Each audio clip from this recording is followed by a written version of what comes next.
79ാം സ്വാതന്ത്ര്യദിനാഘോഷ നിറവിൽ രാജ്യം. ചെങ്കോട്ടയിൽ രാവിലെ 7:30 പ്രധാനമന്ത്രി നരേന്ദ്രമോദി പതാക ഉയർത്തും. ഇത്തവണത്തെ ആഘോഷം നയാ ഭാരത് എന്ന ആശയത്തിൽ. സ്വാതന്ത്ര്യദിനാഘോഷത്തിൽ പങ്കെടുക്കാൻ 5000-ഓളം വിശിഷ്ടാതിഥികൾ. സംസ്ഥാനത്തും വിപുലമായ ആഘോഷങ്ങൾ. തിരുവനന്തപുരം സെൻട്രൽ സ്റ്റേഡിയത്തിൽ മുഖ്യമന്ത്രി പതാക ഉയർത്തും.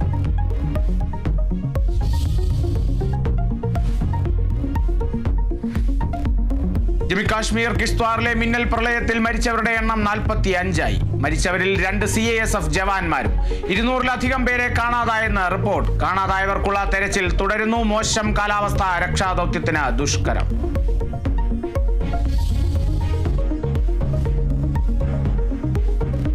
അഭിനേതാക്കളുടെ സംഘടന അമ്മയുടെ ഭരണസമിതി തെരഞ്ഞെടുപ്പ് ഇന്ന് രാവിലെ 10 മുതൽ 1 മണി വരെ വോട്ടെടുപ്പ്. പ്രസിഡന്റ് സ്ഥാനത്തേക്ക് ശ്വേതാ മേനോനും ദേവനും തമ്മിൽ മത്സരം. ഫലപ്രഖ്യാപനം വൈകിട്ടോടെ.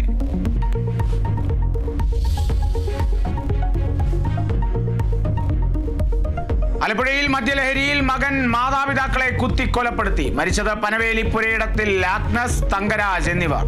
കൊലപാതകം മദ്യപിക്കാൻ പണം നൽകാത്തതിന്. കൊലപാതക ശേഷം രക്ഷപ്പെട്ട പ്രതിയെ ബാറിൽ നിന്ന് പിടികൂടി.